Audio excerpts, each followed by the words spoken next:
This boy says he got a pencil stuck in his ear, but doctor pulls out something much worse.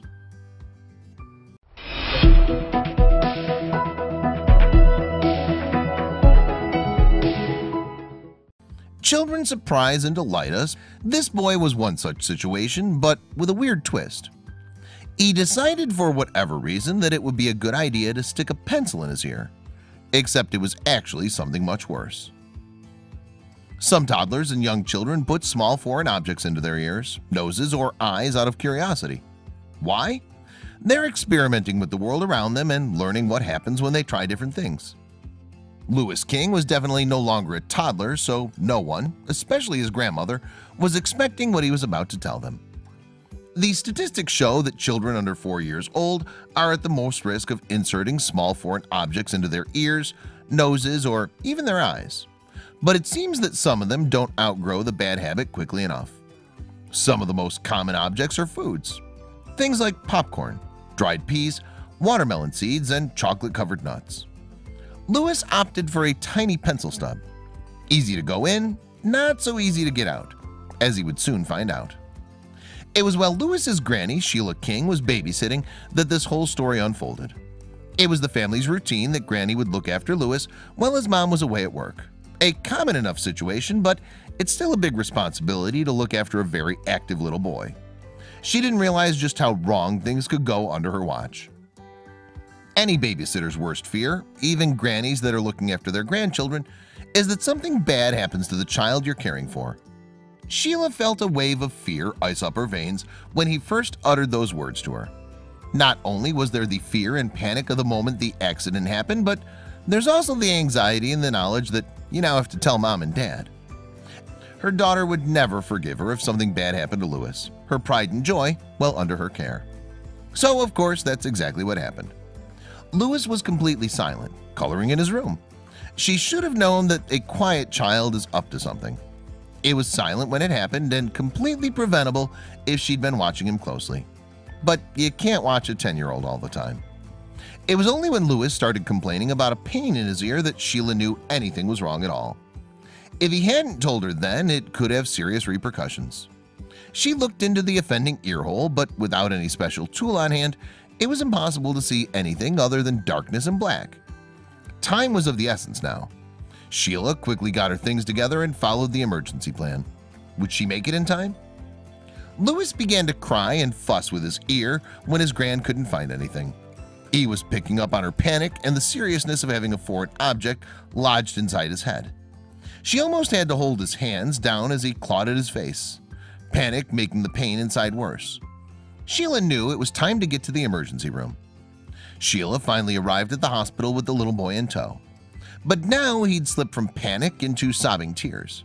He couldn't understand the full implications of what he'd done, but the seriousness of the situation made him very nervous.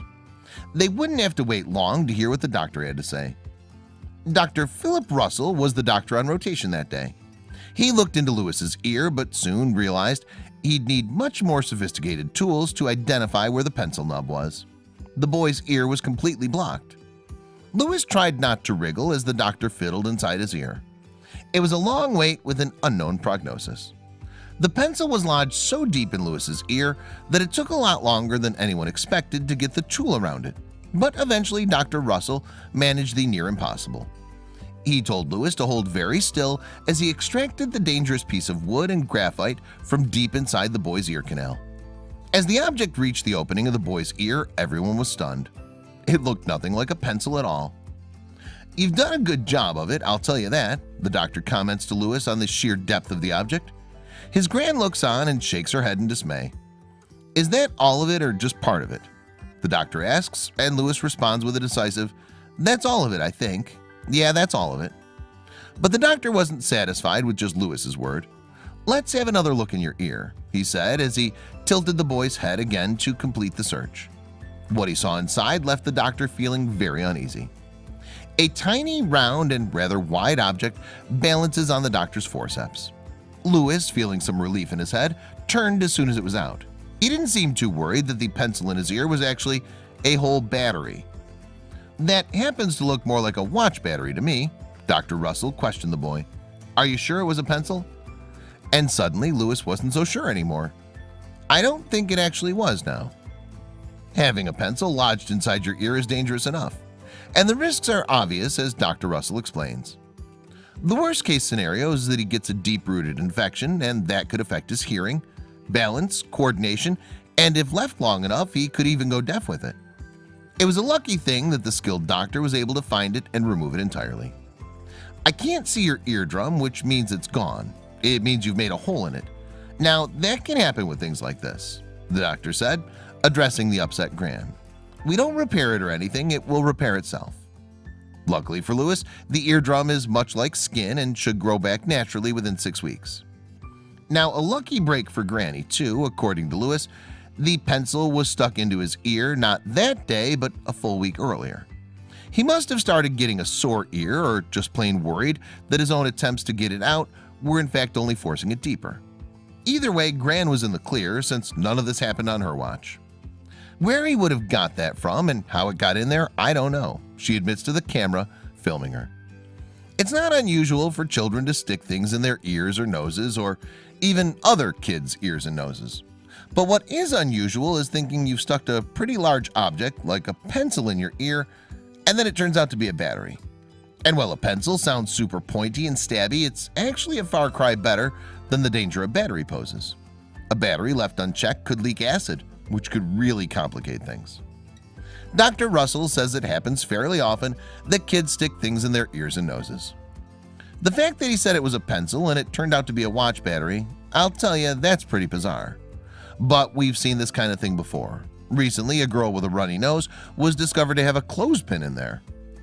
The grandmother and grandson duo were chosen to appear on BBC's television series Bizarre ER before they even knew the strange twists that were coming up. They've since racked up an impressive 19 million views on YouTube alone. What was weird and a little concerning was that the boy thought a battery was a pencil. So we'll have to ask ourselves, were there other objects he'd put up his nose or ear that he'd managed to get out successfully by himself? Or was poor little Lewis just afraid he'd get in more trouble for a battery than a pencil? It doesn't seem like he'll be telling us any secrets anytime soon, but we do hope he's learned a valuable lesson, even if just for poor old Gran's sake.